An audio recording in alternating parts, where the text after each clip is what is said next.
আসসালামু আলাইকুম ওয়া রাহমাতুল্লাহি ওয়া বারাকাতুহু। বিসমিল্লাহ ওয়াল হামদুলিল্লাহ ওয়াস সালাতু ওয়াস সালামু আলা রাসূলিল্লাহ ওয়া বা'দ। সুপ্রিয় দর্শক শ্রোতা, কাছে দূরে বিশ্ব জুড়ে যে যেখান থেকে আমাদেরকে দেখছেন, প্রিয় নবীজির প্রিয় দেশে অনুষ্ঠানে আপনাদেরকে স্বাগত জানাচ্ছি আমি মোহাম্মদ হিদায়াতুল্লাহ। রব্বে কারীম মহাগ্রন্থ আল কোরআনে ইরশাদ করেছেন, ওয়া মা খালাকতুল জিন্না ওয়াল ইনসা ইল্লা লিয়াবুদুন, আমি জিন এবং মানুষকে কেবলই মাত্র আমার ইবাদতের জন্য সৃষ্টি করেছি। আমরা মানুষ আর অদৃশ্য আরেকটা জাতি আছে জিন, যাদেরকে দেখা যায় না, তারাও মুকাল্লাফ বিশারা, তাদেরকেও নামাজ পড়তে হয়, রোজা রাখতে হয় আমাদের মতো করে, এবং তাদেরও হিসাব হবে পরকালে। এই মুহূর্তে আমি যে জায়গাটিতে দাঁড়িয়ে আছি ঠিক তার পেছনে রয়েছে মসজিদুল জিন। শুনতে যদিও মনে হতে পারে এই মসজিদটি তৈরি করেছে জিন জাতি, আসলে তার ইতিহাস এমন নয়।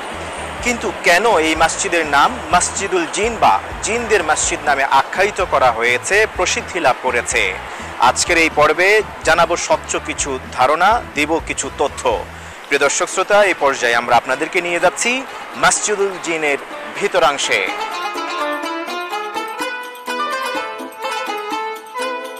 রবির নির্দিষ্ট প্যাকের একটি অংশ বিদ্যানন্দের মাধ্যমে চলে যাবে সুবিধাবঞ্চিতদের ইফতারে। রবি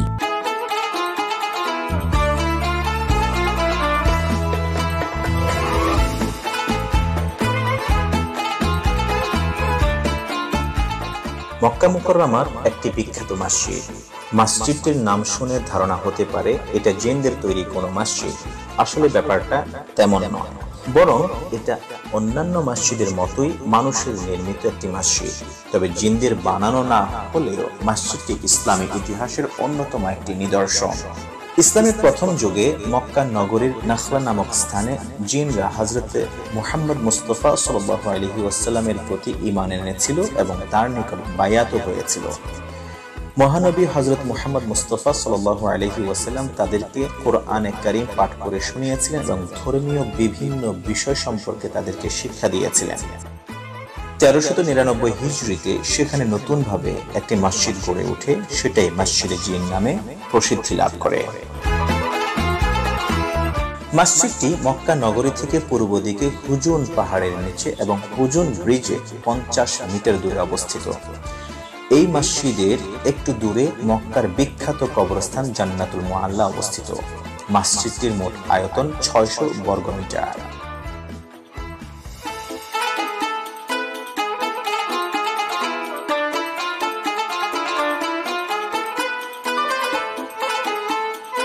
এই মসজিদে জিনের পিছনে রয়েছে বেশ কয়েকটি ইতিহাস। হাদিস থেকে দুই ধরনের বর্ণনা দেখা যায়। প্রথম বর্ণনাটি ছিল এই রকম যে নাখলা নামক জায়গায় একদল জিন প্রিয় নবীজি সাল্লাল্লাহু আলাইহি ওয়াসাল্লামের কাছে কোরআন তেলাওয়াত শুনে তারা ঈমান আনয়ন করেছিলেন। তারা প্রায়শই আল্লাহ রাসূল সাল্লাল্লাহু আলাইহি ওয়াসাল্লামের কণ্ঠে কোরআন তেলাওয়াত শুনবার জন্য এই জায়গাটিতে এসে অবস্থান নিতেন। নবীজি সাল্লাল্লাহু আলাইহি ওয়াসাল্লাম এই জায়গায় এসে তার কতিপয় সাহাবীদেরকে সাথে নিয়ে, যদিও পূর্বে এই মসজিদের কোনো অস্তিত্বই ছিল না, তখন এখানে এসে আল্লাহ রাসূল সাল্লাল্লাহু আলাইহি ওয়াসাল্লাম জিনদেরকে কোরআন তেলাওয়াত করে শোনাতেন এবং তাদেরকে কিছু দ্বীনি দীক্ষা দিতেন। মহাগ্রন্থ আল কোরআন এর একটি সূরা যার নাম সূরাতুল জিন, সেই সূরা জিনের প্রথম আয়াতে বলা হয়েছে, কুল উহিয়া ইলাইয়া আন্নাহু ইসতামাআ নাফারুম মিনাল জিন্নি ফাকালু ইন্না সামি'না কুরআনান আজাবা। নবী হে, আপনি বলে দিন যে ইসতামাআ নাফারুম মিনাল জিন্নি, একদল জিন জাতি নবীজি সাল্লাল্লাহু আলাইহি ওয়াসাল্লামের কাছ থেকে কোরআন তেলাওয়াত শুনেছে। ফাকালু ইন্না সামি'না কুরআনান আজাবা, এরপরে তারা বলল, নিঃসন্দেহে আমরা এক আশ্চর্যান্বিত কোরআনের কথা শুনেছি। এই জিন জাতিদেরকে, এই দলকে দ্বীনি তালিম এবং শিক্ষা দেওয়ার জন্য নবীজি সাল্লাল্লাহু আলাইহি ওয়াসাল্লাম তাদেরকে নিয়ে এখানেই মাজমা বসাতেন।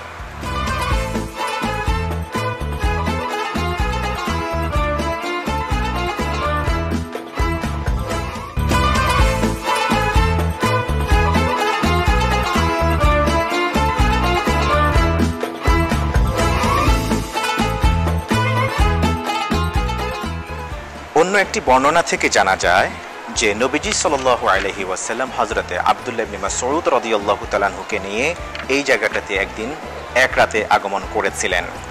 সহিহ বুখারীর রিওয়ায়াত থেকে যেটা আমরা বুঝতে পারি যে হযরতে আব্দুল্লাহ ইবনে মাসউদ রাদিয়াল্লাহু তাআলা আনহুকে প্রিয় নবীজি সাল্লাল্লাহু আলাইহি ওয়াসাল্লাম একটা বৃত্ত এঁকে দিলেন আর বললেন, আব্দুল্লাহ তুমি এখানেই অবস্থান করবে আর এই বৃত্তের বাইরে তুমি যাবে না। নবীজি সাল্লাল্লাহু আলাইহি ওয়াসাল্লাম আব্দুল্লাহ ইবনে মাসউদ রাদিয়াল্লাহু তাআলা আনহুকে এঁকে দেয়া বৃত্তের মধ্যে রেখে তিনি এই জায়গায় আসছিলেন বলে হাদিস থেকে জানা যায় এবং এখানে একদল জিন জাতির সাথে সাক্ষাৎ করতে আসেন। সেদিন সারা রাত ধরে নবীজি সাল্লাল্লাহু আলাইহি ওয়াসাল্লাম জিন জাতিদের কথা শুনেছেন, তাদেরকে কথা বলেছেন, দিয়েছেন কোরআনের শিক্ষা, দিয়েছেন তারবিয়াত শিক্ষা। নবীজি সাল্লাল্লাহু আলাইহি ওয়াসাল্লাম তাদেরকে কিভাবে দ্বীন শিখতে হয়, কিভাবে আমল করতে হয়, কিভাবে মানুষের উপকার করতে হয়, সৎ কাজ করতে হয়, পরকালে কিভাবে কল্যাণ করা যায় প্রভূত বিষয়ে আল্লাহ রাসূল সাল্লাল্লাহু আলাইহি ওয়াসাল্লাম সেই সারা রাত ব্যাপী তিনি দীক্ষা দিয়েছিলেন। পরের দিন সকালবেলায় আব্দুল্লাহ ইবনে মাসউদ রাদিয়াল্লাহু তাআলা আনহুকে এঁকে দেয়া বৃত্তের মধ্যেই তাকে দেখতে পাওয়া গেল।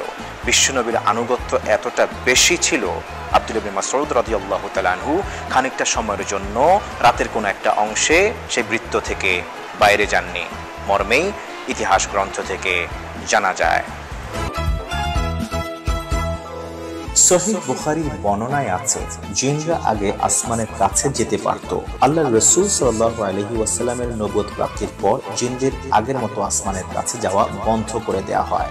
তখন তাদের আসমানে যেতে কেন বাধা দেয়া হচ্ছে, কি এর রহস্য তা জানার জন্য তাদের অন্তরে কৌতূহল দেখা দিল। এই উদ্দেশ্যে তাদের একটি দল সারা পৃথিবী পরিভ্রমণে বের হলো। এটা সেই সময়কার কথা যখন নবীজি মুহাম্মদুর রাসূলুল্লাহ সাল্লাল্লাহু আলাইহি ওয়াসাল্লাম তায়েফ থেকে মক্কা মুকাররমায় ফিরে আসছিলেন। পথে নাখলা নামক স্থানে ফজরের নামাজরত অবস্থায় নবীজি সাল্লাল্লাহু আলাইহি ওয়াসাল্লাম কোরআন তেলাওয়াত করছিলেন। ঠিক সেই সময় জিনদের সেই দলটি সেখান দিয়ে যাচ্ছিল। তখন কোরআন তেলাওয়াতের আওয়াজ তাদের কানে পৌঁছলো। তারা গভীর মনোযোগের সাথে তার তেলাওয়াত শুনতে লাগলো। সরাসরি মহানবী সাল্লাল্লাহু আলাইহি ওয়াসাল্লামের পবিত্র মুখে পবিত্র কালামের তেলাওয়াত তাদেরকে ভীষণভাবে চমৎকৃত করলো। তাদের অন্তরে এমন প্রভাব বিস্তার করলো যে তারা তখনই ইসলাম গ্রহণ করে ফেললো। প্রিয় দর্শক শ্রোতা, এতক্ষণ পর্যন্ত আমরা ঘুরে ঘুরে দেখেছি মসজিদে জিন, যেই মসজিদে পুরুষ এবং নারী উভয়ের জন্য সালাত আদায়ের ব্যবস্থা রয়েছে। এই মসজিদের ভিতরের অনিন্দ্য সুন্দর দৃশ্য আমরা দেখেছি মুসল্লিদেরকে সালাত আদায় করতে, জেনেছি কেন নামকরণ করা হয়েছে এই মসজিদের মসজিদুল জিন নামে। প্রিয় দর্শক শ্রোতা, প্রিয় নবীজির প্রিয় দেশে অনুষ্ঠানের মক্কাতুল মুকাররমা থেকে আজকের মতো এখানে বিদায় নিচ্ছি। দেখা হবে পরবর্তী এপিসোডে নতুন কোনো জায়গায়, সাথে থাকবো আমরা, আপনাদের দেখাবো দর্শনীয় কিছু স্থান। ততক্ষণ পর্যন্ত ভালো থাকুন, থাকুন সুস্থ। হাদা মা ইনদি ওয়া লা ইলমা ইনদাল্লাহ আলাইহি তাওয়াক্কালতু আলাইহি উনীব। ওয়াসসালামু আলাইকুম ওয়া রাহমাতুল্লাহি ওয়া বারাকাতুহু।